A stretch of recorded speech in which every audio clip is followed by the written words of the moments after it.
तो हम इस काल के लोक में ये अन्य साधना करके इतने दुखी हैं, इस काल की जो इस माया के नशे में एक कोठी बना ली, एक कार ले ली, बस इस सब चौड़ा हो गया। फिर अनमट्टी घर में शांति नहीं, मन में शांति नहीं, कितना कुछ हो रहा है, कितना कुछ हो रहा है, किसी की टांग कट गई कोई है, कहते तू फिर भी नहीं होगा, मौज माचरी है। जैसे कोर्ट में कचहरियों में दो मित्र मिले रिश्तेदार, हाथ मिलाते हैं और क्या हाल है, अकबर ठीक ठाक मौज हो रही है। और कोर्ट में और मौज की कौन सी गिनती, महादुखी प्राणी जाते हैं कोर्ट में और घिघी बंदी रहे, कोई किसी ने सुख का सांस नहीं हुआ जाने के बाद, पता नहीं वकील आ जाओगा कि नहीं, कदे गवाही हो जा, हे भगवान कदे सजा हो जा, है कदे गवाह मुकर जा मेरा। तो इस तरह की सौ झंझट मन में लिए लिए भी हाथ हैंड शेक करते हैं, क्या क्या अलग मौज हो रही है। या कैन ओठ ओठा पे मौज है, हाथ मिलाओ इतना कैन कहा जाता है, उसके बाद आग लगी पड़ी सबके। तो परमात्मा कहते हैं तुम इतने दुखी हो यहाँ पर और फिर भी सन सुख मान रहे हो। कहते झूठे सुख को सुख है ये मान रहा मनमोद, ये सकल जबीना काल का कुछ मुख में कुछ को। अब क्या बताते हैं परमात्मा, कबीर ये माया अटपटी भाई सब गट आन अड़ी, और किस किस न समझाऊं या तो कुआ भांग पड़ी। अब क्या बताते हैं परमात्मा, ये संसार समझदा नाही, कहंदा श्याम दोपहरे नु। जेठ में इसी धूप में जलन लग रहे हैं, अन्यों क्या बस श्याम है, कोई दिक्कत नहीं, कोई परेशानी नहीं है, यानी दोपहर को तुम श्याम मान रहे हो। और फिर क्या बताते हैं, गरीबदास ये वक्त जात है, रोग इस पैरे नो। ये मनुष्य जीवन एक बार हाथ तो छूट गया ना, फिर कुत्ते बड़े का ऊपर न मुँह कर रोया करोगे। आपने देखे होंगे रात ने कुत्ते रोते, हमने खूब देख रखे हैं। अब पता लगा कि ये क्यों रो रहे हैं। कई बार बिल्कुल आत्मा से कुत्ते रोते ऊपर न मुँह करके, वो भौंकते हैं वो अलग चीज़ है, लेकिन वो कई बार रोते हैं। इस आत्मा को वो याद आती है एक तरह के तो बूढ़ी बन गई और तूने यू के करा, ऊपर न मुँह करके रोते वो परमात्मा की तरफ। क्यों पुण्यात्मा थी, भक्ति की होगी कभी किसी जन्म में, वह मलाई खा ली, कदे राजा बन के कदे महाराजा बन के, हाँ कि तो और बकवाद गड़ के घुटी छुट्टी ला के अरे कुत्ता बन के खड़ा हो गया। तो परमात्मा कहते हैं गरीबदास ये वक्त जाता रोग इस पैरे नू, इस समय को याद कर करवा करोगे। बोलो सतगुरुदेव।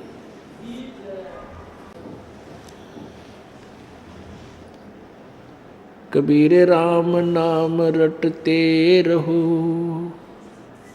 राम नाम रटते रहो, जब तक घट में प्राणी, कब हो तो दीन दयाल के हे भनक पड़ेगी कान। वो पृथ्वीपति चकवे गए, जिनके चक्र चलंत, रावण सरीखे कौन गिने, भाई ऐसे गए अनंत। गरीब रत्न जड़ाऊ मंदिर है, और लख योजन स्थान, साकट सगाना भेटियो, चाहे हो इंद्र समान।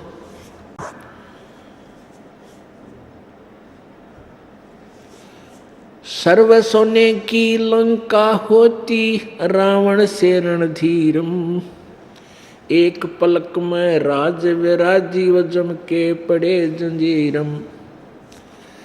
मन तू सुख के सागर बसरे, भाई और न ऐसा यसरे।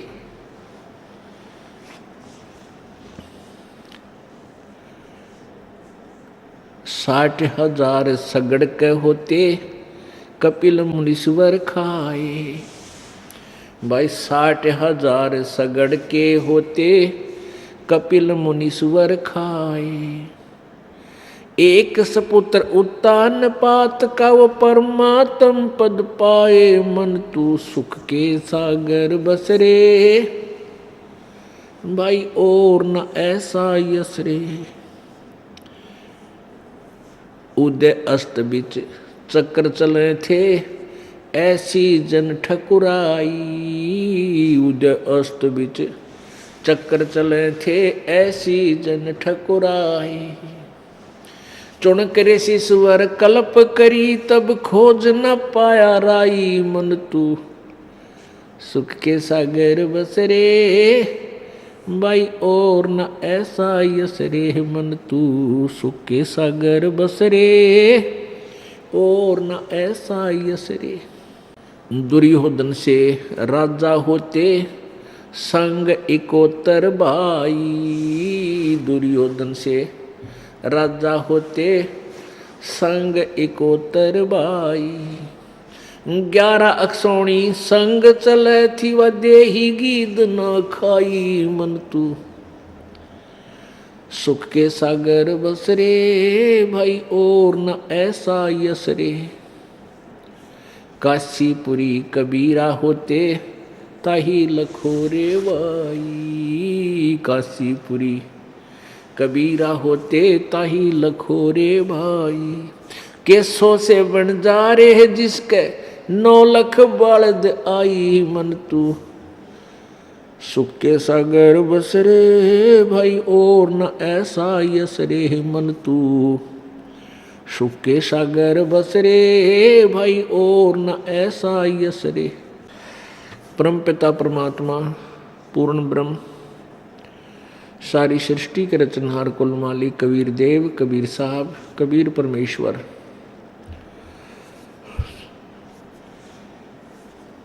वे अपने सत्यलोक से चलकर इस काल के लोक में आते हैं, अपनी पुण्य आत्माओं को मिलते हैं। हम उन्हें पहचान नहीं पाते क्योंकि हमारा अंतःकरण परमात्मा की के सिद्धांत से, परमात्मा की परिभाषा के विपरीत ज्ञान से भरा हुआ होता है। हम परमात्मा को निराकार मानते हैं, यानी सभी धर्मों के जितने भी पवित्र आत्माएं परमात्मा चाहने वाली हैं, उनको एक ही सिद्धांत प्राप्त है कि परमात्मा निराकार है। इस कारण से हम प्रभु यहाँ आते हैं, अपनी वही लीला जो भगवान किया करते हैं वो लीला भी कर जाते हैं, हम उन्हें पहचान नहीं सके। अब परमेश्वर की महिमा सदग्रंथों से जब हमने देखा, पवित्र चारों वेदों में, पवित्र पुराणों में, पवित्र गीता जी, श्रीमद् भगवत गीता जी में, अब उसमें पता चला कि परमात्मा साकार है, मनुष्य सदृश है। पवित्र बाइबल में, पवित्र कुरान शरीफ में, पवित्र गुरु ग्रंथ साहिब में, इन सभी में एक ही सिद्धांत हमें मिला कि परमात्मा मनुष्य जैसा है, सह शरीर है और उसका नाम कबीर है।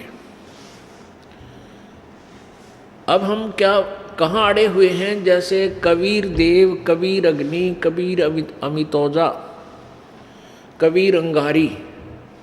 तो हम व्याकरण अपने आप बनाई है हमने व्याकरण को, तो उस व्याकरण के आधार से हमने कबीर शब्द को कवि लिख लिया,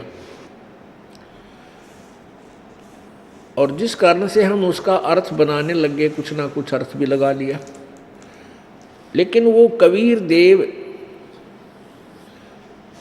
अब हम वेदों की भाषा से अगर ये कहें कि कवि नाम है उस परमात्मा का, कवि, तो भी वो परमात्मा वही है जो बनारस में आए थे 600 वर्ष पहले। अब हम उसको उनका नाम कबीर रखा गया, कबीर। अब कबीर नाम रखा नहीं गया, परमात्मा ने रखवाया।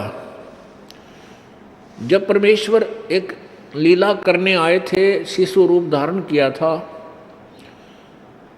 और उसको नीरू नीमा नाम के एक जुलाहा दंपत्ति उठा ले गए थे। जब बच्चे का नामांकन करने का समय आया तो काजी कुरान लेकर के, कुरान शरीफ को लेकर आए और उसके आधार से नाम रखना चाहा, तो उसमें खोला, पृष्ठ खोलते ही कबीर शब्द निकला। और कबीर का अर्थ ये कहते हैं बड़ा, और उधर से जुलाहा जाति को मानते थे छोटा, तो जुलाहा जाति वाले और गरीब व्यक्ति के लड़के का नाम कबीर नहीं रख सकते।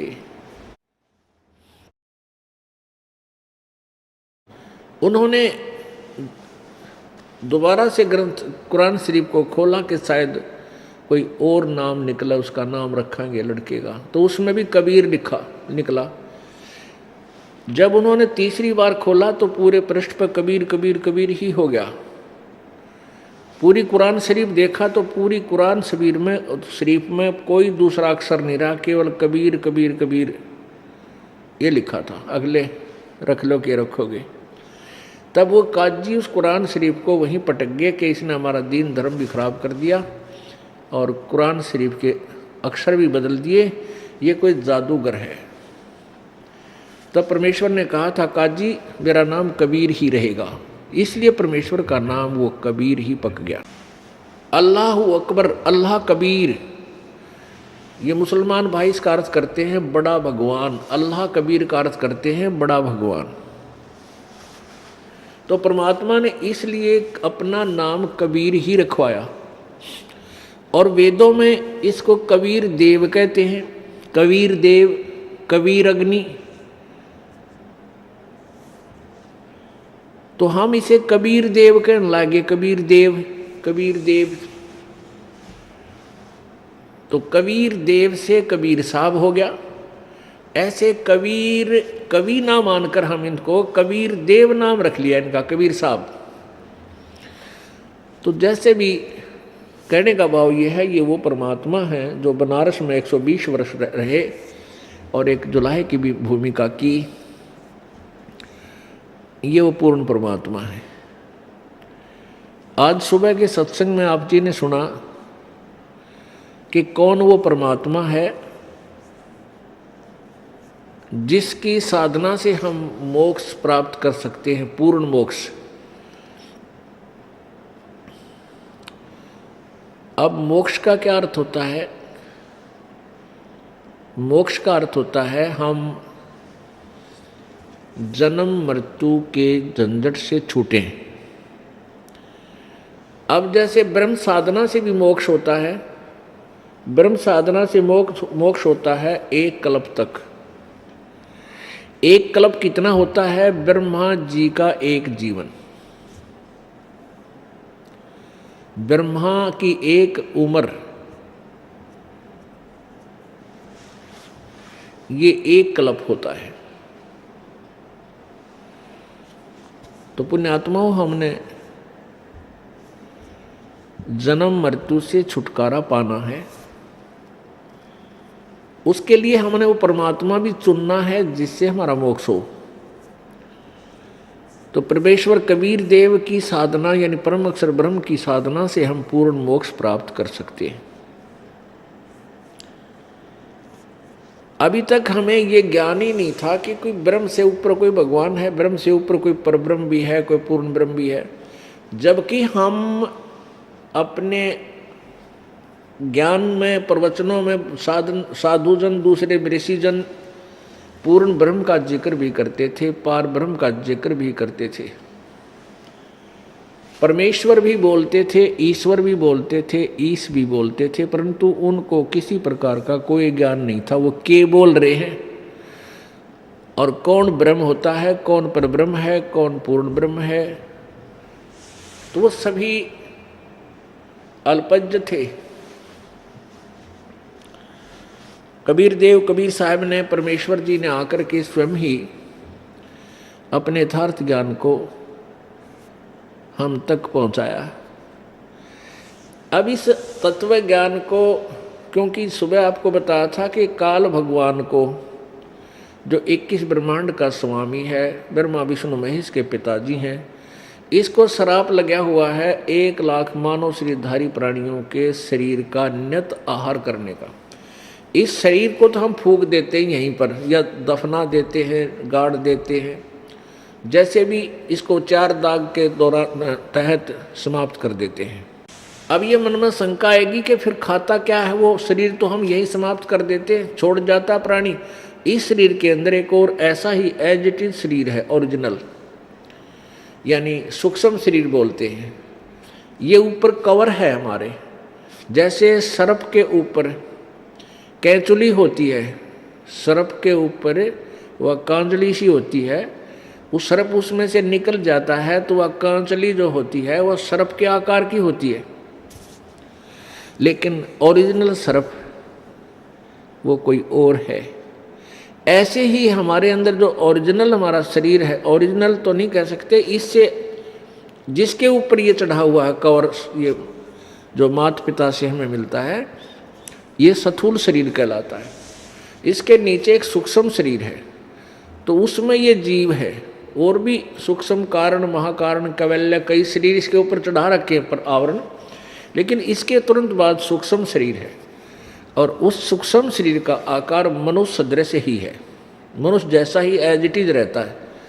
जब तक ये प्राणी दूसरे जीव के, दूसरे प्राणियों के शरीर में नहीं जाता, तब तक इसका शरीर एज इट इज मनुष्य जैसा ही रहता है।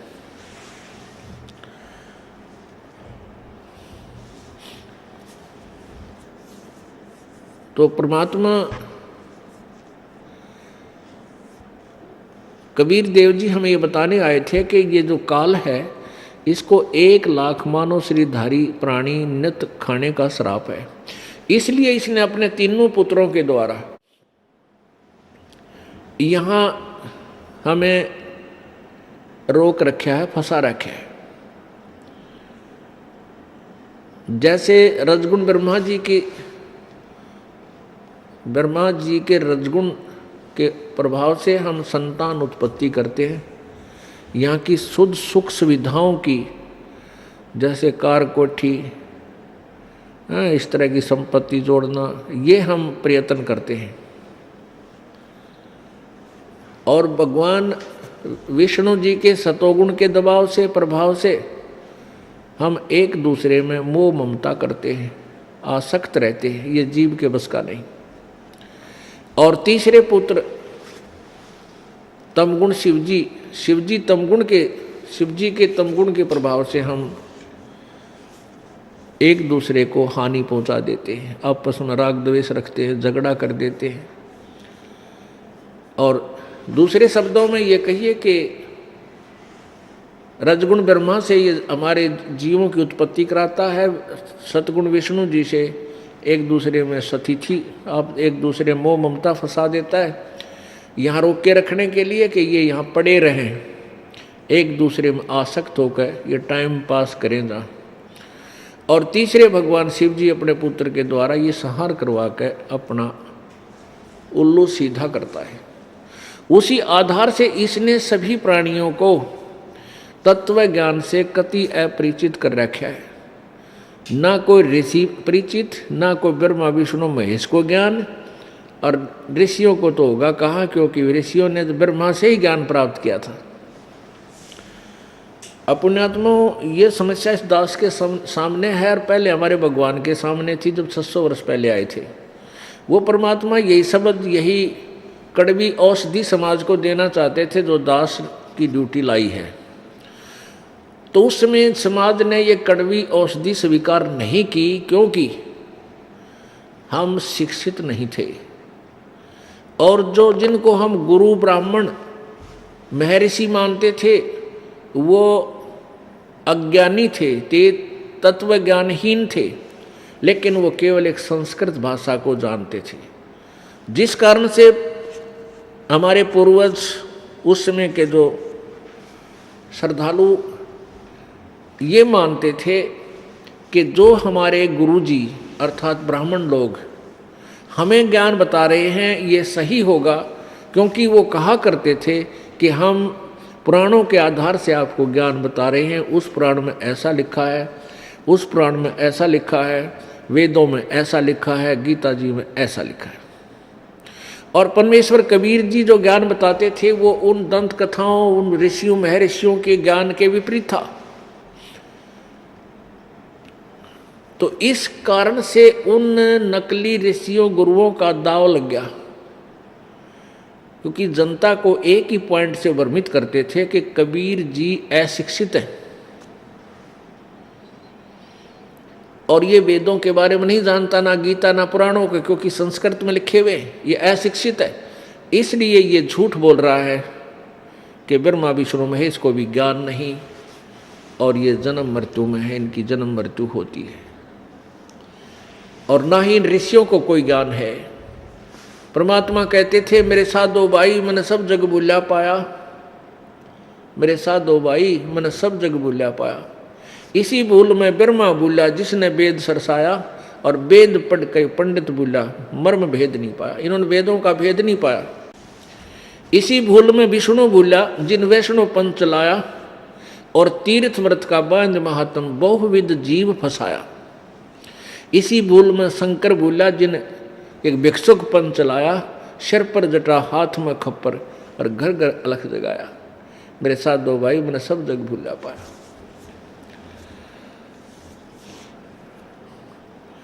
अपुण्यात्मा ये शब्द परमात्मा 600 वर्ष पहले कहा करते, ब्रह्मा विष्णु महेश ने ज्ञान नहीं। तो ये एक कड़वी औषधि कुलीन थी समाज के लिए, और समाज बालक था, इसको खा नहीं सका, ईब खवाई जा रही है। अब ये समाज इसको कुलीन को स्वीकार कर रहा है, क्योंकि ये बुद्धिमान हो गया। बुद्धिमान मीन शिक्षित हो गया। और अब ये ग्रंथ हमारे पास हैं, जिन सदग्रंथों को हम ऑथेंटिक मानते थे, तो उन्हीं सदग्रंथों में आप देखिएगा कि ब्रह्मा भी भूला, तत्व ज्ञान से अपरिचित, विष्णु भी भूला, और शिव जी भी भूला, इनको भी ज्ञान नहीं। इनको परमात्मा ने ज्ञान देना चाहा था, परंतु काल प्रेशर में आकर इन्होंने परमात्मा की उस यथार्थ ज्ञान को, वाणी को स्वीकार नहीं किया। उसके विषय में परमेश्वर स्वयं कहते हैं,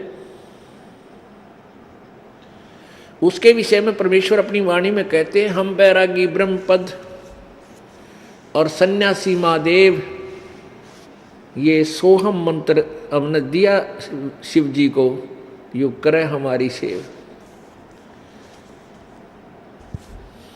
कि हमने ब्रह्मा जी को भी, विष्णु जी को भी और शिव जी को भी कोई ज्ञान नहीं था। अब देखिएगा ये पवित्र श्रीमद् देवी भागवत जो निर्णय करेगी कि ब्रह्मा विष्णु महेश को भी कोई ज्ञान नहीं था, आध्यात्मिक ज्ञान नहीं था। देखिएगा श्रीमद् देवी भागवत गीता प्रेस गोरखपुर से प्रकाशित है। श्रीमद् देवी भागवत, संपादक हनुमान प्रसाद पोदार, चिमन लाल गोस्वामी। और ये कहाँ से प्रकाशित है? मुद्रक एवं प्रकाशक गीता प्रेस गोरखपुर, गोविंद भवन कार्यालय, कोलकाता का संस्थान। इसके 28 पृष्ठ पे आपको दिखाते हैं, 28 और 29 पे। 28 पृष्ठ संक्षिप्त देवी भागवत, पहला स्कंद, यहां से पढ़ेंगे। नारद जी ने कहा, महाभाग व्यास जी, तुम इस विषय में जो पूछ रहे हो, ठीक यही प्रश्न मेरे पिताजी ने अर्थात ब्रह्मा जी ने भगवान श्री हरि से किया था। देवा अधिदेव भगवान जगत के स्वामी हैं, लक्ष्मी जी उनकी सेवा में उपस्थित रहती हैं, दिव्य कौस्तुमणि उनकी शोभा बढ़ाती है। वे शंख चक्र और गदा लिए रहते, पीताम्बर धारण करते हैं, 4 भुजाएं हैं, वक्ष स्थल पर श्री वत्स का चिन्ह चमकता रहता है। वे चराचर जगत के आश्रयदाता है, जगत गुरु एवं देवताओं के भी देवता। ऐसे जगत प्रभु भगवान श्री हरि महान तप कर रहे थे, उनकी समाधि लगी थी। यह देखकर मेरे पिताजी ब्रह्मा जी को, मेरे पिता ब्रह्मा जी को बड़ा आश्चर्य हुआ। उन्होंने उनसे जानने की इच्छा प्रकट की। ब्रह्मा जी ने पूछा, प्रभु आप देवताओं के अध्यक्ष, जगत के स्वामी, ये विष्णु जी को सब कुछ मान रहे, नारद और ब्रह्मा, भूत भविष्य एवं वर्तमान सभी जीवों के एकमात्र शासक हैं। भगवान फिर आप क्यों तपस्या कर रहे हैं और किस देवता की आराधना में ध्यान मगन है? मुझे असीम आश्चर्य तो ये हो रहा है कि आप देवेश्वर एवं सारे संसार के शासक होते हुए भी समाधि लाए बैठे हैं।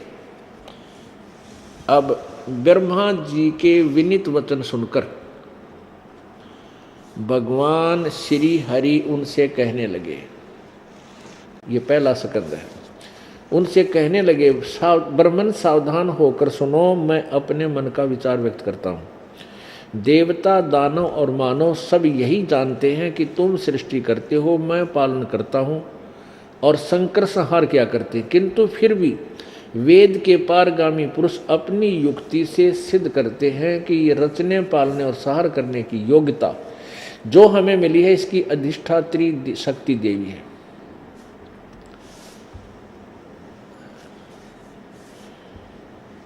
उस शक्ति के अभाव से तुम संसार की सृष्टि नहीं कर सकते, मैं पालन करने में सफल नहीं हो सकता और रुद्र संहार कार्य होना भी संभव नहीं। ब्रह्मा जी, हम सभी उस शक्ति के सारे अपने कार्यों सदा सफल होते आए हैं। सुवर्त, प्रत्यक्ष और परोक्ष दोनों उदाहरण मैं तुम्हारे सामने रखता हूँ, सुनो। यह निश्चित है कि उस शक्ति के अधीन होकर ही मैं इस शेष नाग की सैया पर सोता और सृष्टि करने के अवसर पर आते ही जाग जाता हूँ। मैं सदा तप करने में लगा रहता हूँ। उस शक्ति के शासन से मैं कभी मुक्त नहीं रह सकता। कभी अवसर मिला तो लक्ष्मी के साथ सुखपूर्वक समय बिताने का सौभाग्य प्राप्त होता है। मैं कभी तो दानव के साथ युद्ध करता हूँ। अखिल जगत को भय पहुँचाने वाले दैत्यों के विकराल शरीरों को शांत करना मेरा परम कर्तव्य हो जाता है।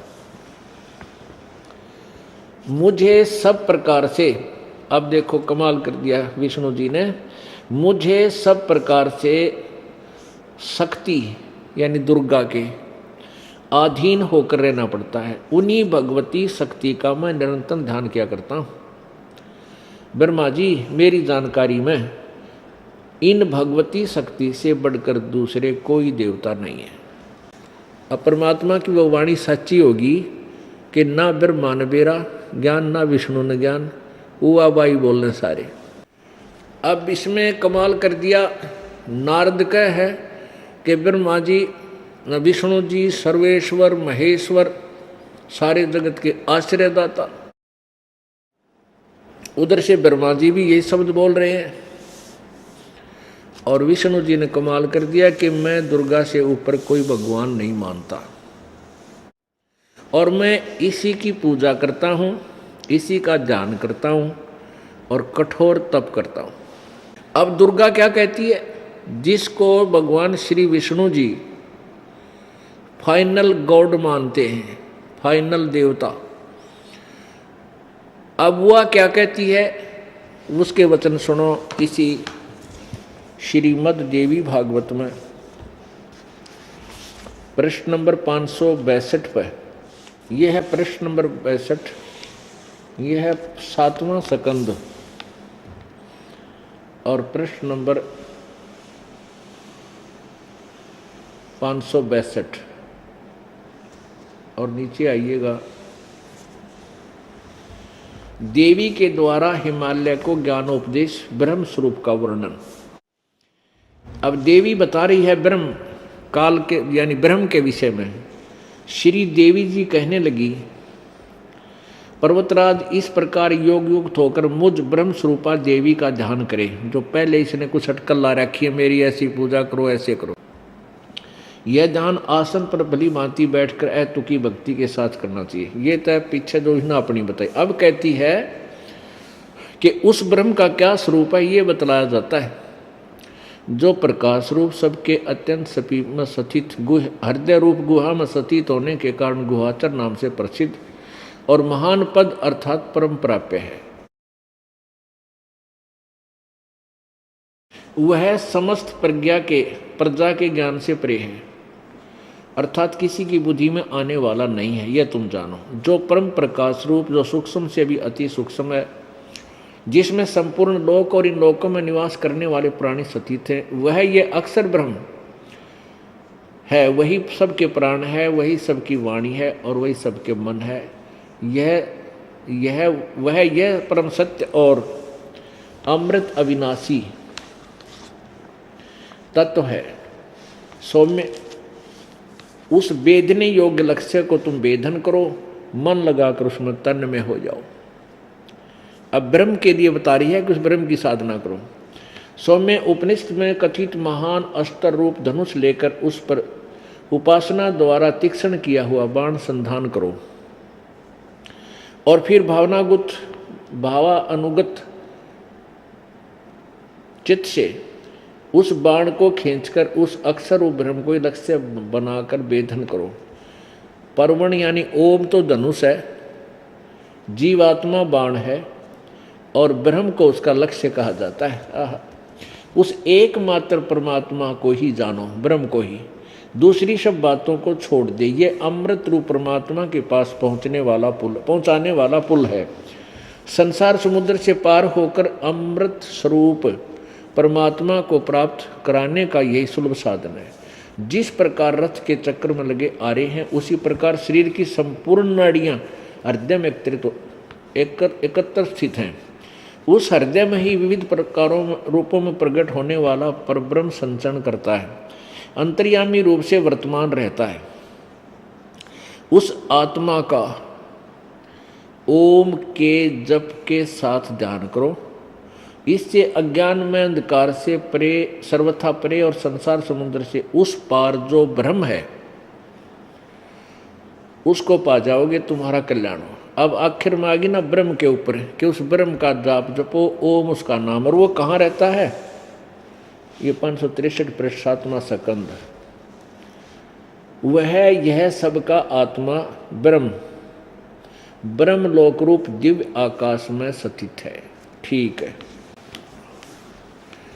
अब परमात्मा कबीर जी कहा करते थे, मेरे साथ दो भाई मैंने सब जग भूला पाया, इसी भूल में ब्रह्मा भूला, इसी भूल में शंकर भूला, इसी भूल में विष्णु भूला। अब इनको कोई ज्ञान ही नहीं था। अब ये दुर्गा तो कहती ब्रह्म फाइनल है और सब बातें त्याग दो और किसी की पूजा मत करो। और विष्णु जी कह रहे मैं दुर्गा से ऊपर कोई देवता है ना मानता। मेरी जानकारी में, मेरे आध्यात्मिक नॉलेज में दुर्गा ही सुप्रीम पावर है। ये भगवान श्री विष्णु जी सतोगुण का कथन है। अब ब्रह्म क्या कहता है? गीता जी अध्याय नंबर 8 के श्लोक नंबर 13 में स्वयं कहता है कि मेरा एक ओम अक्षर है, मुझ ब्रह्म का। ओम इति एक अक्षरम ब्रह्म व्यवहारन माम अनुसमरण ये प्रयाति तजन देहम सयाति परमाम गतिम। मुझ ब्रह्म का केवल एक अक्षर ओम है। इसका अंतिम श्वास तक जो जाप करता हुआ मुझे प्राप्त होता है, मेरे वाली गति से को प्राप्त होता है। तो इससे भी ये सिद्ध हो गया। और गीता जी अध्याय नंबर 8 ये भी सिद्ध हो गया कि ब्रह्म ही गीता बोल रहा है और उसका ओम ही नाम है। और 8वें अध्याय के 16वें श्लोक में कहा कि ब्रह्म लोक पर्यंत सभी पुनर्वर्ती में। और यहाँ आपने अभी पढ़ा कि देवी बता रही है कि वो सबका आत्मा ब्रह्म लोक में रहता है। अब ब्रह्म लोक में उसको प्राप्त कर जाओगे ओम नाम के जाप से, तो ब्रह्म लोक तक सभी फिर जन्म मृत्यु में है, पूर्ण मोक्ष नहीं है। इसलिए गीता ज्ञानदाता ब्रह्म कहता है कि तू सर्वभाव से उस परमेश्वर की शरण में जा। 18वें अध्याय के 62वें श्लोक में गीता जी में उसकी कृपा से ही तो परम शांति और शाश्वत स्थान यानी सनातन परम धाम को प्राप्त होगा, सतलोक चला जाएगा, फिर कभी जन्म मृत्यु नहीं होगी। तो पुण्यात्माओं, परमेश्वर 600 वर्ष पहले आकर के हमें यही बताया करते थे। अभी इन ऋषियों का ज्ञान और देख लीजिए थोड़ा, क्योंकि ये सारा पोचा मारना पड़ेगा, एक पूरा रेग मार सारे पे बार बार रगड़ा लगाना पड़ेगा, तब ये अज्ञान रूपी अंधकार हमारे हृदय से साफ होगा, वास होगा। अब देखिएगा, यही श्रीमद् देवी भागवत गीता प्रेस गोरखपुर से प्रकाशित है। इसके 6ठे स्कंद में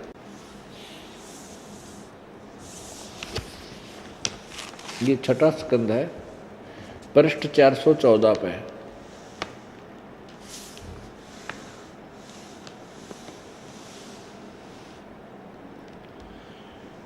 जन्मेजय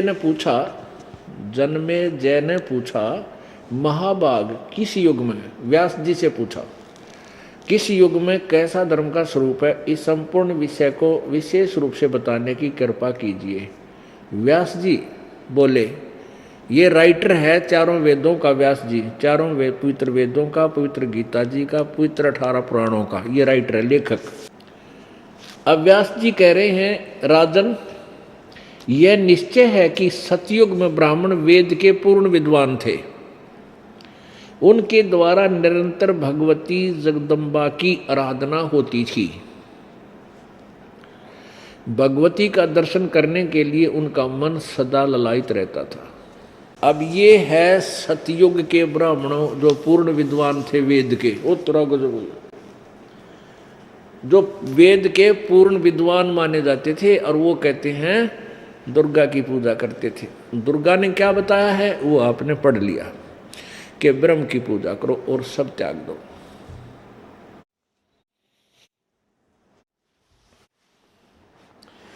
कबीर इस संसार को समझाऊं के बारे, ये पूछ पकड़ के भेड़ की ही उतरा चावे पार।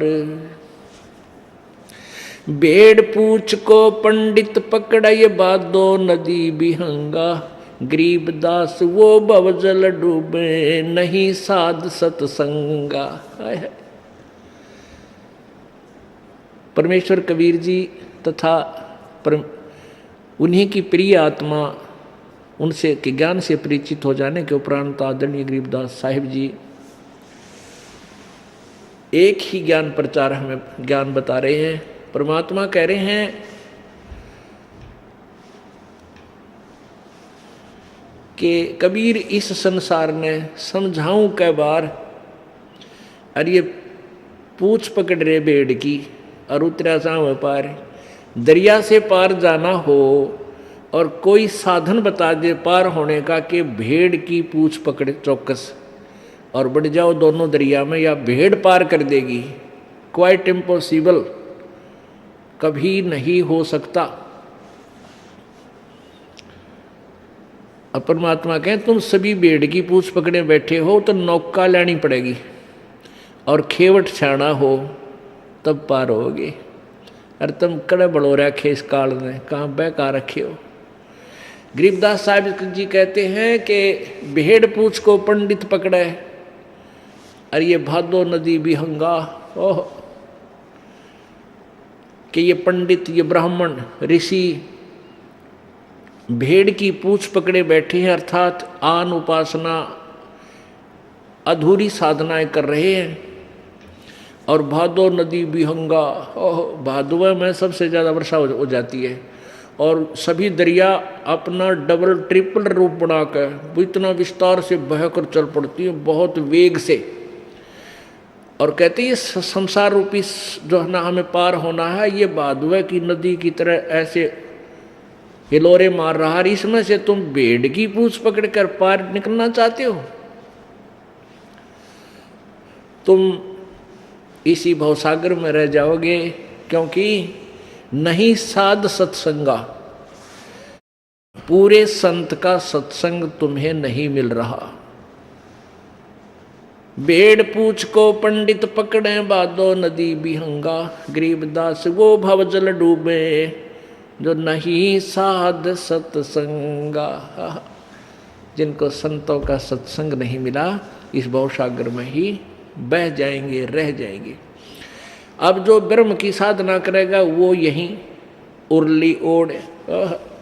अब जो ब्रह्म साधना करेगा वो ब्रह्मलोक में जाएगा, वो भी काल के ही जाल में।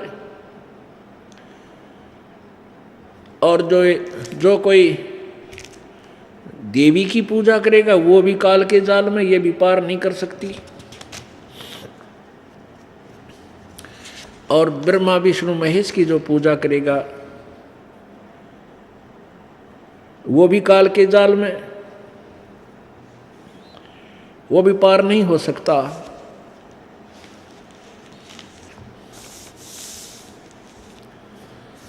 तो फिर पार कौन होगा बताते हैं। इसलिए गरीबदास साहिब जी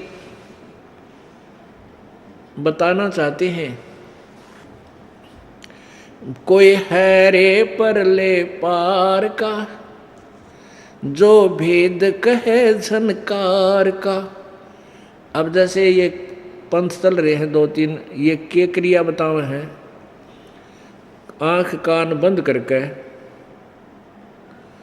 और इसमें सुनो, आवाजें आवेंगी, घंटी सी बाजेंगी, कि तो शंख बाजेगा, कि तो और आवाज आवेंगी।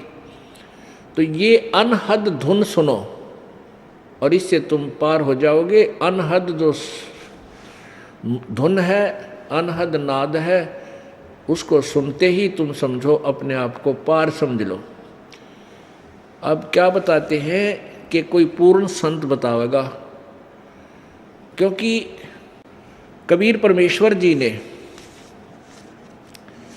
अपने अमृतवाणी में करने नो दीदार महल में प्यारा है, एक परमेश्वर का पद है, शब्द है।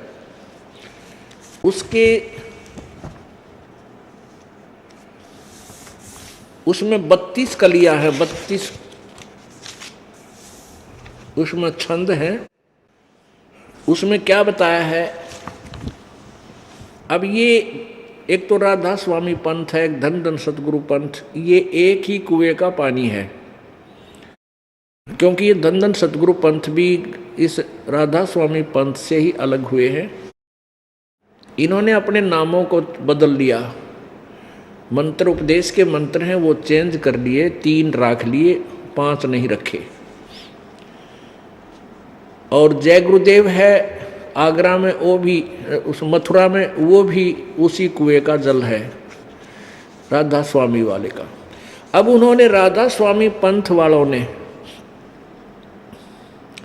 परमात्मा कबीर जी की वाणी से एक शब्द ले लिया, करने नो दीदार महल में प्यारा है। उसका अनुवाद आधी करके उसके हिसाब से अटकलसी ला के उन्होंने अपना एक बहुत बड़ा पंथ ग्रुप तैयार कर लिया, लाखों करोड़ों की संख्या में। अब उन भोली आत्माओं ने, कोई पूछता है कि वहाँ सतलोक में भगवान कैसा है, कहते वो तो निराकार है, प्रकाश ही प्रकाश है, चेतन ही चेतन है। वहाँ आत्मा परमात्मा में ऐसे मिल जाती है जैसे बूंद समुद्र में। भले आदमियों, हम भगवान की तलाश में गोड्डे रगड़े और फिर भगवान वहाँ है नहीं तो हम के टिंडे लेंगे उड़ा जाके। हम परमात्मा के लिए भटक रहे हैं, उसको टो रहे हैं, परमात्मा मिलेगा, उसके दर्शन कराएंगे, अपने दुख रोएंगे बैठ के, भगवान हैं उसके साथ रहेंगे, हम भूल जाएंगे सब दुखों को। और वह भगवान है नहीं तो इसे अनाथ यहाँ पर, ऐसे अनाथ वहाँ पर, फिर वहाँ के कराएंगे जाके। समुद्र में डूब कर मरना है हमने, उसमें मिल जाना नहीं। ऐसी गलती को मूर्ख वैसे करे। अब जबकि करने नो दीदार महल में प्यारा, उसमें कितनी प्यारी बात कही है। अब क्या बताते हैं, लास्ट की कली है, 25 नंबर छंद है कि सोडस बानु हंस को रूपा, बिना सत धुन बजे अनूपा, हंसा करत चवर सिर भूपा, वो सत्य पुरुष दरबारा है। परमात्मा कह रहे हैं, तरतीवाइज लाए हैं ये कहते हुए कि जब ये हंस, ये जीव आत्मा सतलोक चली जाएगी, उसमें इसके शरीर का तेज 16 सूर्य के प्रकाश के तुल्य हो जाएगा, इतना नूर बन जाएगा इसका। और वह अपने भूप माने मालिक राजा स्वामी कबीर भगवान उस सतपुरुष के सिर पे चंवर करेगी सतलोक में जाके। अरे भले आदमियों, तुम इतना भी नहीं समझ सके, रोड बड़ा पंथ चला दिया, करोड़ों जीव बरमा दिए, राधा स्वामी आड़ो थरा कित बेड़ा गर्क होगा। तुमने जुल्म कर दिया, इस अज्ञान भोली आत्माओं को भ्रमित कर दिया। उसमें स्पष्ट लिख रखा है कि वहाँ भगवान साकार है, उसके सिर पर जाकर के ये आत्मा चवर करेगी। जब भगवान उड़स है ही नहीं, प्रकाश ही प्रकाश है, और उसमें आत्मा मिल जाएगी, तो चवर किस पे करेगी, ये भी ना समझ सके वो। आगे क्या लिखा है, कि कोटि भानु उदय जो होई, एते ही पुनचंद खलोई। और पुरुष रोम सम एक ना हुई, ऐसा पुरुष दीदारा है। पुरुष माने परमेश्वर, प्रभु, उसका दर्शन ऐसा है कि उसके एक रोमकूप में, सत्य पुरुष के एक रोमकूप में करोड़ सूर्य और करोड़ चंद्रमा, दोनों की रोशनी भी फीकी उसके एक रोमकूप के तुल्य नहीं है। और ऐसा सत्य पुरुष दीदारा है, ऐसा उस अविनाशी परमात्मा सत्य पुरुष का दर्शन है। वो न्यों दिखाए। जब रोमकूप है तो रोमकूप कोई निराकार के कितने होंगे?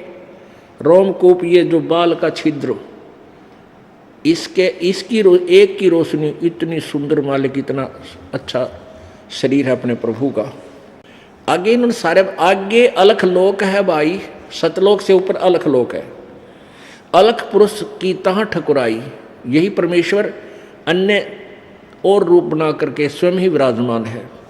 अर्बन सूर रोम सम नाही, ऐसा अलख निहारा है कि इससे बाद अलख पुरुष है, अलख लोक है। उस अलख पुरुष लोक में भी अलख पुरुष नाम से यही परमेश्वर रहता है। वहाँ इनके शरीर की रोशनी एक रोमकूप में अरबों सूर्यों जितनी रोशनी है। अरबों सूर्य भी उनकी एक रोमकूप की रोशनी से फीके पड़े। फिर तापर अगम महल एक साजा, अलख लोक से आगे फिर एक अगम लोक है, और अगम पुरुष ताही को राजा, वही परमात्मा अगम नाम से, अगम पुरुष नाम से विराजमान है। और खरब सूर्य रोम एक लाजा, खरबन सूरज रोम इकलाजा, यानी खरब सूर्यों का प्रकाश भी उनके एक रोमकूप के सामने लज्जित है, फीका है। ऐसा अगम अपारा है। तापर अकै लोक है भाई, उस आगे लास्ट लोक है अनामी अकै लोक। और पुरुष अनामी तहाँ रहाई, जो पहुंचा जानेगा वाही, वो कैन सुनते न्यारा है। वहां जाकर तो जो देखेगा वही समझेगा, उसके विषय में हम नहीं कहेंगे। आगे कमाल कर दिया, कहते हैं काया भेद किया निर्वारा। अब परमात्मा ने तो सही लोक जो सतलोक में वो बताए ऊपर लोकों में, और आगे क्या बताया कि जो मैं तुम्हें बता रहा हूं ये सत्य है ऊपर, लेकिन इस काल भगवान ने तुम्हें धोखा देने के लिए यहाँ अपने 21 प्रत्येक ब्रह्मांड में ऐसे नकली लोक भी बनवा रखे हैं। सतलोक, अलख लोक, अगम लोक, अकै लोक अर्थात अनामी लोक। ये तुम्हें भ्रमित करता, उसके लिए निर्णय दिया है काया भेद किया निर्वारा, यह सब रचना पिंड मझारा। और माया अवगत जाल पसारा, सो कारीगर भार्या है। कहते जो मैंने तुम्हें बताया ये है तो सतलोक में, लेकिन ये तुम्हें जो यहाँ दिखाई देते हैं ये इस तुम्हारे पिंड यानी शरीर में। इस शरीर को पिंड कहो, ये पिंड कहो चाहे शरीर कहो, पिंडा यानी चोला, और अंड कहो क्योंकि एक ब्रह्मांड का आकार अंडे के तुल्य है, अंडे जैसा। और उस ब्रह्मांड की पूरी रचना की व्यवस्था इस पिंड यानी शरीर में है। अंड कहो चाहे पिंड कहो एक ही है, अंड भी और पिंड भी। आगे देखो अब 31वीं कली में क्या कहा है, आदि माया की नी चतुराई, और ये झूठी बाजी इस पिंड दिखाई, या झूठी बाजी इस पिंड दिखाई। अवगत रचना रची अंडमाही, उस परमेश्वर की जो की तो रचना का ड्यूटो कॉपी डुप्लीकेट इसने इस पिंड में, इस अंड में, अंड कहो पिंड कहो चाहे ब्रह्मांड कहो, पिंड शरीर को बोलते हैं, अंड और ब्रह्मांड अंडे जैसा होने से इस ब्रह्मांड को कहते हैं अवगत रचना। आदि माया दुर्गा ने कीनी चतुराई और झूठी बाजी पिंड दिखाई। अवगत रचना रची अंड माही, इस अंडे में अर्ता का प्रतिबिंब डारा है, उसकी नकल कर रखी है। या इस शरीर में जो भी धुन सुनती हैं, प्रकाश दिखाई देता है, प्रकाश तो उस परमात्मा के शरीर का है, वो रिफ्लेक्टेड होकर के आता है। तो हमने परमात्मा नज़र नहीं आता, यहाँ उसका थोड़ा बहुत प्रकाश नज़र आ जाता है। जैसे कोई तालाब में सूर्य का प्रकाश है, वहाँ से रिफ्लेक्शन होकर के सूर्य का प्रकाश तालाब में पड़ा, तालाब से रिफ्लेक्शन होकर किसी कमरे मकान में चला गया आसपास, तो वहाँ केवल प्रकाश दिखाई देता, सूर्य दिखाई नहीं देता। लेकिन वो प्रकाश सूर्य बिना नहीं हो सकता। ऐसे ही सतलोक में परमात्मा सशरीर है, उसका तेजो में शरीर है, उसका रिफ्लेक्शन यहाँ ब्रह्मांडों में घूमता हुआ केवल उस कमरे में ऐसे रिफ्लेक्शन केवल बहुत मंदा सा धीमा सा है। अब उसको देखकर कोई ये कहे कि केवल सूर्य का प्रकाश देखा, सूर्य है नहीं कमरे में, तो वो बुद्धिहीन है, उसको कोई ज्ञान नहीं। ऐसी थ्योरी अभी तक इन संतों की रही है। तो उस पूर्ण परमात्मा के सारे रचना का इस काल दुर्गा ने इस अंड में, एक ब्रह्मांड में या झूठी रचना रच रखी है और ताका प्रतिबिंब डारा है। फिर क्या बताते हैं, शब्द विहंगम चाल हमारी, कह कबीर सतगुरु दे तारी, खुले कपाट शब्द झनकारी, पिंड अंड के पार स्वदेश हमारा है। कहते हैं शब्द विहंगम चाल हमारी, हमारी वो सही मंत्र जब मिल जाएगा, सार शब्द, वो हमारी फिर विहंगम चाल पक्षी की तरह आकाश में उड़ जाना, किसी के यानी थ्रो प्रॉपर चरण नहीं जाना फिर हमने। और कहे कबीर सतगुरु दे तारी, सतगुरु ने हमारी वो लौ लगा दी, वो ताली दे दी, वो की दे दी जो इस सारे ब्रह्मांडों को खोलती हुई जाएगी, वो शब्द रूपी ताली दे दी। और खुले कपाट शब्द जनकारी, सतलोक में चले गए हम वहाँ पर। अंड, अंड इस ब्रह्मांड को, पिंड कहते हैं शरीर को, अंड कहते हैं ब्रह्मांड को, कहते हैं शरीर और ब्रह्मांड अंड, इसके पार स्वदेश हमारा है। वो असली धुन, वास्तविक धुन उस सतलोक में सुनाई देगी, या तो नकली है जो तुम इस शरीर में सुनते सुनते बहरे कान हो गए तुम्हारे, ये व्यर्थ है। तो यहां क्या कहते हैं, कोई है रे परले पार का, जो भेद कहे झनकार का, कोई है रे परले पार का, परले पार, जहां पार ब्रह्म रहता है, पार ब्रह्म। अब एक तो परब्रह्म है, परब्रह्म होता है नेक्स्ट ब्रह्म, फिर उससे नेक्स्ट जो शक्ति है ब्रह्म, परब्रह्म। एक पार ब्रह्म, पार माने सब आगे वाला, सबसे पार, परले पार, यानी टॉप मोस्ट सुप्रीम गॉड, वो पार ब्रह्म कहा संतों ने। कोई है रे परले पार का, जो भेद कहे झनकार का, उस धुन का भेद बताओ, आओ मेरे सामने, कौन सा हो परले पार का। ये नकली का, इनमें सुनने वाली ये नकली धुन है। कहते हैं वार, वार माने उर्ली साइड में, काल के ही जाल में, वारही गोरख वारही दत्त, वारही ध्रुव प्रहलाद अर्थ, वारही गोरख वारही दत्त, दत्तात्रेय जी, दत्त माने दत्तात्रेय, और गोरख भी वार ही है, इस काल के जाल में ही है। वारही गोरख वारही दत्त, वारही ध्रुव प्रहलाद अर्थ, ये ध्रुव और प्रहलाद की भी सती थी इसी स्थान पर, उर्ली वार है, प्रपार नहीं हुई। वारही सुखदेव वारही व्यास, वारही पाराशर प्रकाश, वारही दुर्वासा दरवेश, वारही नारद सारद शेष, वारही भर्तरी गोपी चंद, वारही सनक सनंदन बंध। ये भर्तरी गोपी चंद भी उर्ली ओढ़ ही है, पार नहीं है ये।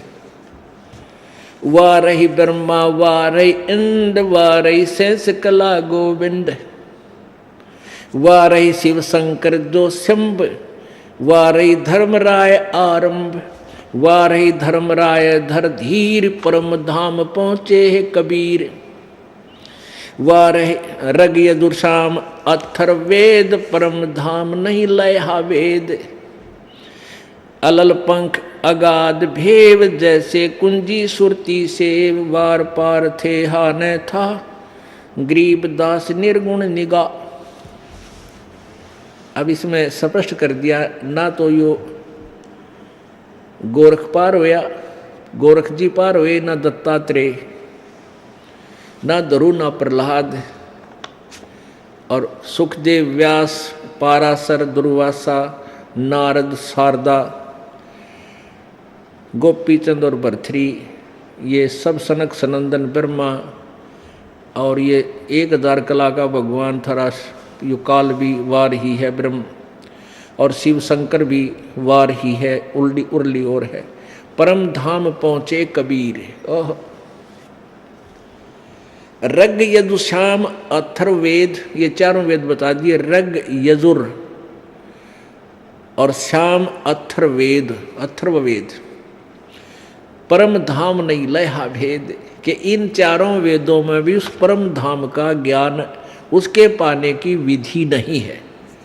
इनके पढ़ने वालों को भी उस परमेश्वर की यानी परले पार जान की वे ऑफ वर्शिप नहीं है, वहाँ जाने का मार्ग नहीं है। अब परमात्मा की वो वाणी सिद्ध हो गई, मेरे साधो भाई सब जग भूला पाया, मेरे साधो भाई मोए सब जग भूला पाया।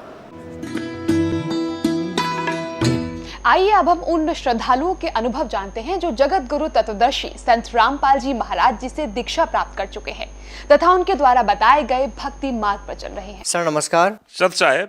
सर क्या नाम है आपका? केशव मैनाली। केशव जी कहाँ से आए आप? मैं नेपाल से आया हूँ। सर संत रामपाल जी महाराज से नाम दीक्षा कब लिया आपने? हमने 1912 और मई महीने में ली।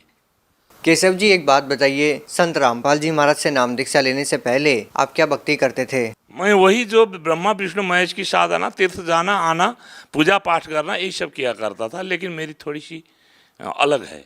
क्या नेपाल में भी ब्रह्मा विष्णु महेश की पूजा करते हैं? वहाँ तो पशुपतिनाथ तो सबसे बड़े देवी देवता माने जाते हैं, और बहुत वहाँ देवी देवता टेम्पल के वो जब कैपिटल ऑफ टेम्पल कहा जाता है काठमांडू को। केशव जी क्या करते हैं आप? मैं राजनीति करता था और पार्लियामेंट का मेंबर रह चुका 4 साल तक मैं। सर एक बात बताइए, आप नेपाल में रहते हैं तो फिर इतनी दूर हिंदुस्तान में हरियाणा में संत रामपाल जी महाराज से नाम दीक्षा क्यों ली? बस इसकी थोड़ी कहानी आप मैं बताना चाहता हूँ। और मैं था पार्लियामेंट का मेंबर, और मैं बहुत रोग से डिजीज से बहुत दुखी था। मुझे ब्रोंकाइटिस क्रोनिक लगी हुई थी, मुझे 24 साल से पायल्स थी, और पायल्स में 4000 महीने का दवा मैं पीता था। और आपको ये ब्रोंकाइटिस से तो ऐसा लगता था कि हर मिनट में कफ आता था और हाथ में फीकदानी लेकर मैं चलता था। होते होते ऐसी मुसीबत आ गए कि सरकार ने कहा तुझे बाहर भेजूंगा, क्योंकि सरकार को तो दवा करानी है एमपी लोगों को। तब वहाँ एक डॉक्टर का बोर्ड है, उसने मुझे सिफारिश नहीं किया। उसने कहा कि ये लाइलाज है, मैं इसको सिफारिश नहीं करूँगा। ऐसे ही मेरी जो बीवी थी उसको भी आपको हड्डी घिसने की रोग, और ये जल बिंदु जो कहते हैं, एक मोतिया बिंदु होता है उसका ऑपरेशन होता है, जल बिंदु का ऑपरेशन नहीं होता, और वो लाइलाज है, दुनिया में नहीं होती। उसको कह दिया 2 महीने में तुम अंधी हो जाओगी। और हम लोग दोनों जब लाइलाज हो गए तो हम लोग बहुत चिंता मग्न बैठे थे।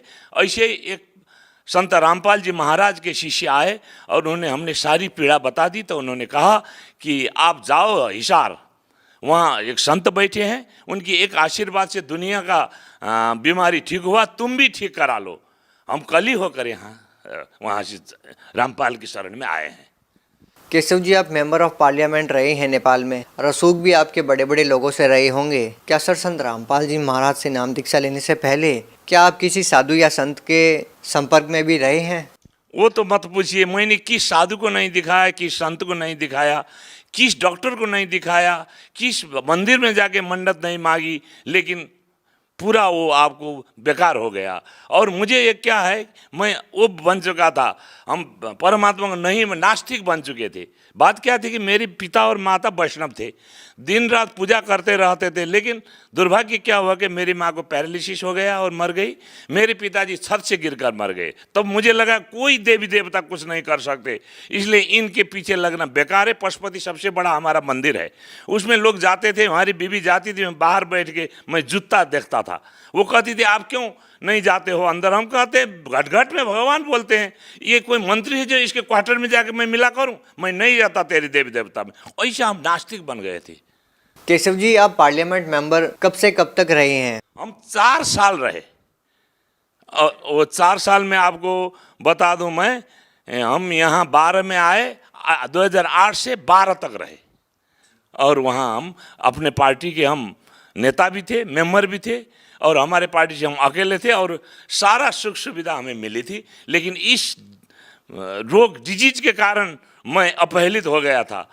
हमारा काम था पब्लिक से रिलेशन करना, लेकिन मुंह में हाथ रखे बिना, रुमाल रखे मैं नहीं बोल पाता। तो थोड़ी देर मुझे बोलने के बाद लोग मुझसे घृणा करते थे, कैसा ये डर्टी है, ऐसे हमको होता था। इतने हमें ग्लानि होती थी कि हमको लगता था कि मैं आत्महत्या कर लूँ। सर, हम आपसे एक बात जानना चाहते हैं कि आपने बताया कि आप ब्रह्मा विष्णु महेश की पूजा करते रहे हैं, पशुपतिनाथ मंदिर नेपाल में है, वहाँ पर भी आप गए हैं, और बहुत सारे साधु संतों के संपर्क में आप रहे हैं, जैसा कि आपने बताया। डॉक्टरों के पास भी गए हैं आप अपनी बीमारी का इलाज करवाने के लिए, यहाँ तक कि नेपाल सरकार ने भी आपको अमेरिका इलाज करवाने के लिए भेजना चाहा, लेकिन लाइलाज बीमारी होने के कारण आपकी सिफारिश नहीं हो पाई। सर, इतनी सारी जगह जाने के बाद आपने संत रामपाल जी महाराज से नाम दीक्षा ली। जो आपका भरोसा था संत रामपाल जी महाराज पर आपकी बीमारी ठीक होने का, क्या वो बीमारियां आपकी ठीक हुई? वही बात मैं आपसे कहना चाहता हूँ कि मैं आए मुझे तो ऐसे सब साधु संत से उब चुके थे, उनकी बातों से मुझे उब चुके थे, और किसी पर मेरा भरोसा नहीं था। फिर भी मैं वहाँ से विश्वास करके तो नहीं आया, देख लेंगे बोल कर देखने आया एक सिर्फ। उस समय तो मुझे वो नहीं था परमात्मा के ऊपर, संत रामपाल जी के ऊपर। आए हम वहाँ 3 दिन तक हम डिस्कस करते रहे, महेंद्र जी बैठे थे शंका समाधान में। 3 दिन तक उनसे होते होते उन्होंने लास्ट में कहा, मैनाली तुम चले जाओ, जब मरने लगोगे तुम कहोगे सब कुछ करूँगा, और तो उसके बाद तुझे नाम दी जाएगी और तुम आशीर्वाद मिलेगा, अभी जाओ। तब मुझे लगा हाँ बाप रे, ये तो है, जब मरने लगेगा लोग तो कहेगा ही, कुछ भी करेगा। तब हमने आपको जाके नाम लिया, और हमारे पत्नी को भी, बीवी को भी नाम लेने के लिए बोला। और जब नाम लेने हम गए और आशीर्वाद के लाइन में बैठे, तो परमात्मा वहाँ आए, संत रामपाल जी महाराज आए। आते ही हमने उनसे 2 मिनट रुक के अपनी बात कही, तो हंसे और सर पर हाथ रखकर बोले, बेटा सब कुछ ठीक हो जाएगा। उतना कहते ही मुझे ऐसा लगा कि जैसे आग में पानी डाला गया हो, इतनी शांति हुई। तो हमें लगा ये संत के, ये रामपाल जी के अंदर ज़रूर कुछ है। और उसके बाद मैं वहाँ से लेके बाहर आया, और आते ही देखिए चमत्कार। और मुझे वो गर्मी का महीना था, मुझे एकदम बाथरूम जाने की इच्छा हुई, बाथरूम गए तो इतनी सी आपको ब्लड गिर गई। हमको लगा आज तो यही मरना ही था, मरने आए यहाँ। तब उसके बाद रात को सोने के बाद आपको रात में खांसी, तो आपको हर मिनट में होने वाला खांसी 80% ठीक हुआ। और कल सुबह हम चल दिए, और आपको मैं बता दूं कि जी उस दिन एक पैखाना में इतना ब्लड गिरा, उसके दिन से आज तक वो पाइल्स कहाँ गया पता नहीं, उसके बाद से वो खांसी कहाँ गई पता नहीं। मैं आश्चर्य मानता हूँ कि परमात्मा है तो इनको परमात्मा कहा जाएगा। और हम क्या 4 महीने में तो हमने सतनाम ले लिया। उसके बाद परमात्मा की चरण सेवा में गए, तो उन्होंने कहा बेटा ये राजनीति दलदल से निकल जाओ, तुम बहुत बड़ा दलदल में फंसे हो। हमने कान पकड़ लिए उसी समय और कहा परमात्मा आज से मैं संन्यास ले लेता हूँ। और उस समय से मैंने संन्यास लिया, पार्टी दूसरे को जिम्मे लगा दी।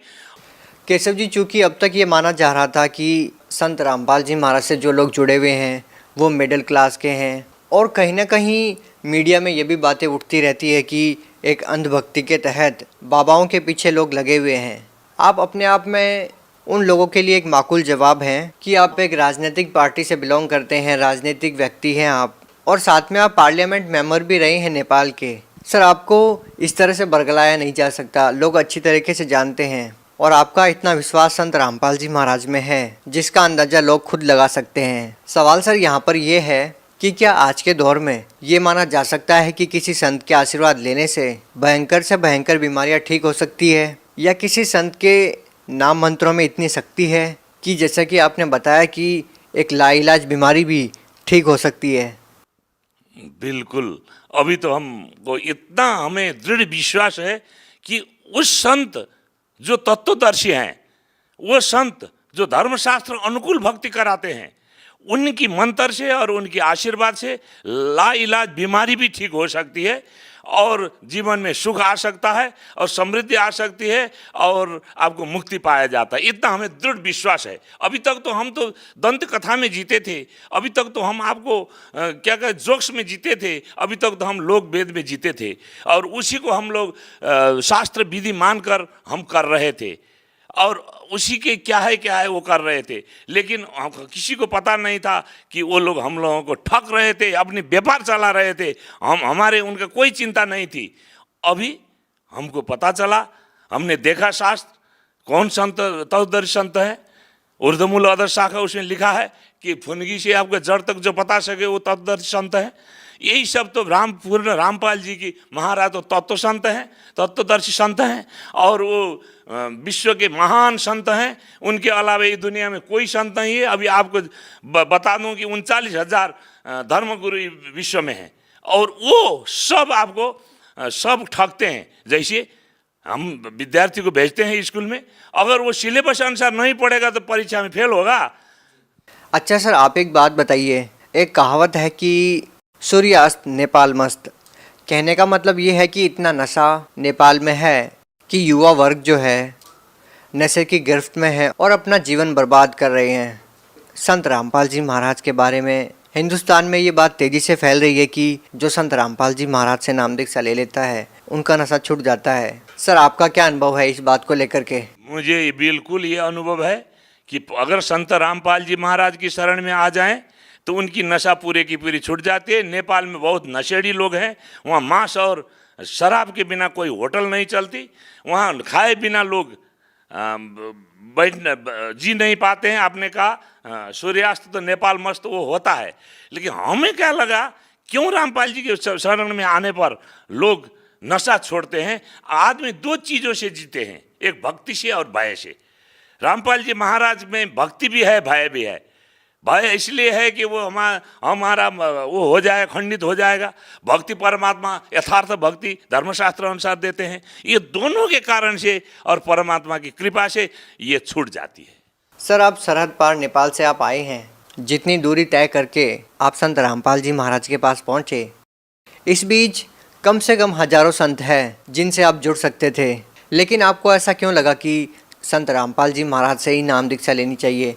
हमने तो सबको टेस्ट कर दिया, सब तो ठगने की फेरी में हैं, सब तो आपको व्यापार चला रहे हैं, हमें ठग कर अपने झोली भर रहे हैं। लेकिन संत रामपाल जी महाराज के बारे में हमने सुना, हम दूसरे दिन होकर जब यहाँ चले आए तो यहाँ न एक पैसे वो मांगते हैं, न एक पैसा वो दान करने को कहते हैं, सिर्फ वो आपको भलाई ही करते हैं। हम तो कहते हैं नेपाल में क्या कहते हैं जानते हैं, तुम्हारा लेवता है हमारा देवता है। सर, आप कोई पहले नशा करते थे? जी, मैं तो क्या राजनीति होने के चलते मैं शराब पीता था, गांजा पीता था, क्या कहते हैं चरस पीता। हम क्या नहीं पीते थे, क्या नहीं करते थे, लेकिन इसी के चलते तो ब्रोंकाइटिस हुई मुझे। कैसे छूटे सर जो आप वैशन करते थे? जी, जिस दिन से मैंने संत रामपाल जी महाराज से मैंने दीक्षा ली, उसी दिन से मुझे शराब, गांजा, भांग, आपको ये चरस और सारी चीज़ मुझे छुटी। अब तो उस दिन से क्या लगता है, क्या परमात्मा की कृपा है, कोई दूसरा पीता भी है तो मुझे लगता है कि क्या कर रहा है, कोई सिगरेट भी निकालता है मुझे घृणा होती। सत साहिब सभी भक्तों को, जो भगत मेरे चैनल में पहली बार आए हों तो चैनल को सब्सक्राइब और वीडियो को लाइक ज़रूर करें। सत साहिब।